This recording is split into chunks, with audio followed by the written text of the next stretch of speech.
Hey, welcome back to part two of the discussion of systematic theology. Now, I'm picking up where I left off, and we'll discuss in short Judaism. About 3,500 years ago, thereabouts, Moses brought down the law, as Gentiles call it, a set of instructions that the Lord gave Moses, instructions that if a person followed, would lead them to a blessed life. Sure, some of it was very complicated, building the tabernacle, the temple, the garments the priests wore, and the sacrificial rites for sure. But other than that, for the common man, it was fairly simple, clear cut. But over time, as the Hebrews were exiled, sages,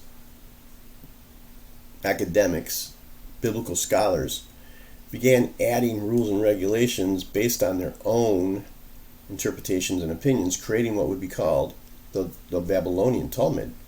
Soon the title of the position of rabbi and Pharisees would be created. So by the end of the second exile, the systematic theology we call Judaism was well formed.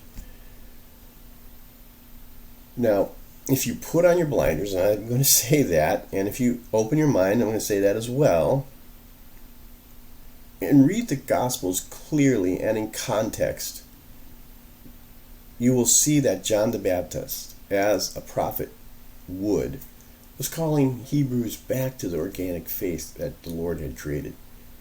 And then Jesus started his ministry, and you know what? He did exactly the same thing. He wasn't doing anything different. In fact, you can find several passages where Jesus is telling the Pharisees that they place their man-made traditions over God's commands. And that's what he's doing. He's constantly arguing with them and their man-made laws and how bad they need to stop doing it. They need to get back to that organic faith that God created.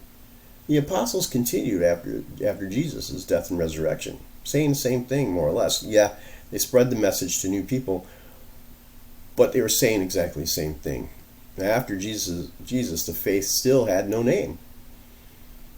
The Lord still did not come and say, quote, I'm creating a new religion and it shall be called Christianity, end quote. No, man did. Not even the apostles gave it a name. The Hebrews took about 1,000 years or so to fully form their man-made systematic theology that supplanted God's instructions with man's. How long did it take Christians? Well, here again, I want you to take time to research what I just said for yourself. Now, I'm going to say this. Most Christians and even most pastors that I've ever met have no understanding of Judaism or the history and their culture, let alone an understanding of the unnamed faith God created, because they fail to research it for themselves. And the third installment will be about Christianity. So I really hope you take time to study this and understand what I'm saying rather than just get offended by what I'm saying. Now, thank you, and I look forward to doing that, the final installment.